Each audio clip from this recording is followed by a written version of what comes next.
Hi, Democrats. Today is Monday, March 20th, and it's time for the Chair's Daily Live. I'm back. So I was gone all last week, and it's time for me to tell you exactly where I was and what I was doing.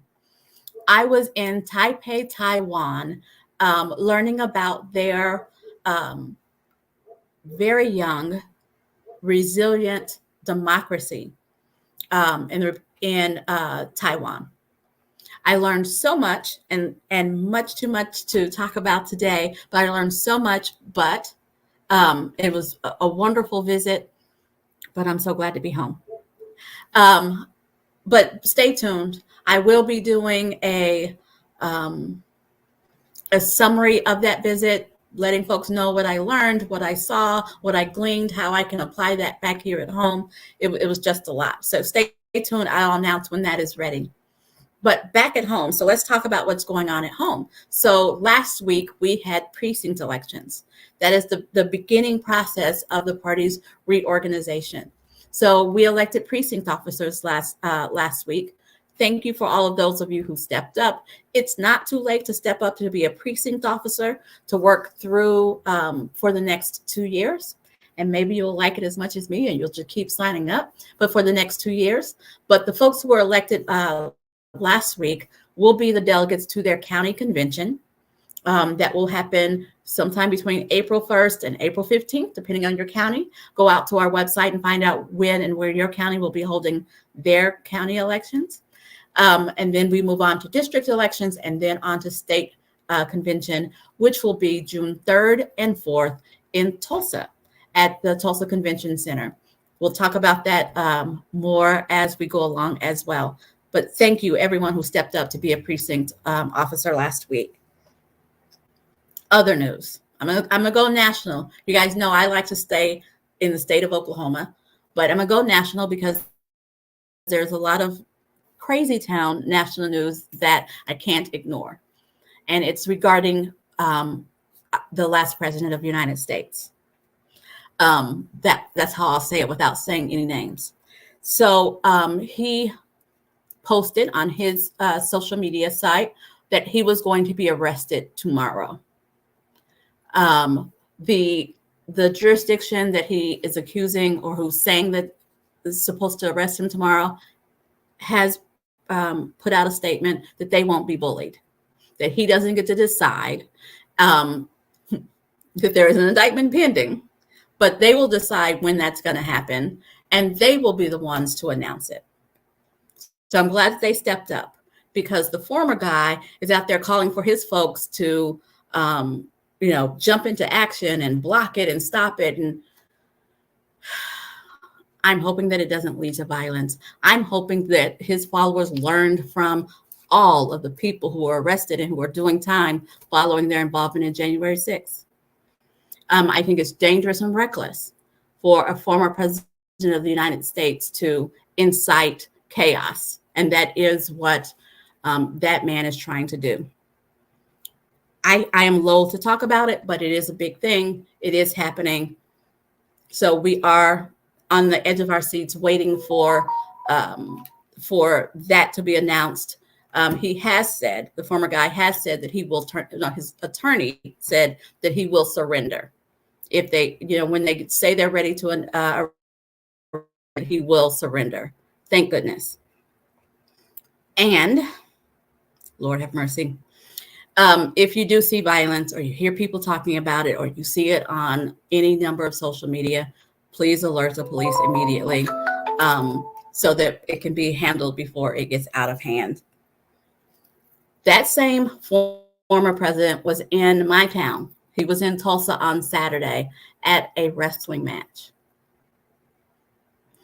I got home on Saturday, and when I was at the airport, the driver who took me back to my car was all in a Twitter, all upset that the former president was going to be in town, clogging up our airport. And he asked me point blank, why is he even coming to Tulsa? I think he's just so desperate for a crowd of people who like him. And sadly, he found a place. He found a place of people who like him. So he was in Tulsa at a wrestling match. who knows what leads that man to do what he does. It wasn't a rally. He's announced his first rally, and it will be on the 30th anniversary of the Waco incident that killed the ATF folks, that killed the folks in Waco. And it's going to be in Waco because he is tone deaf. Either he's tone deaf or he's ignorant to history. Why that would be the place where he would have his first rally, who knows? Why he would have it on that date, who knows?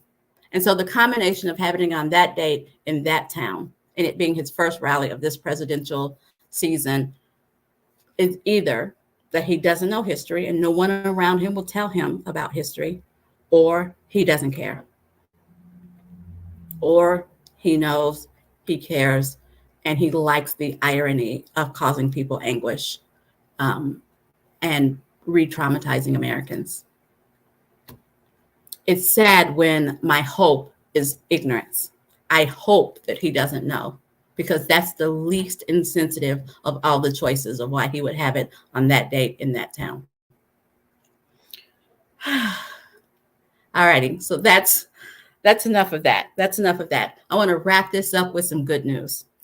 Representative Regina Goodwin from House District 73 in Tulsa, Oklahoma, has a bill that's coming up, House Bill 1629, that is aimed at clarifying the language regarding folks who have their sentences commuted.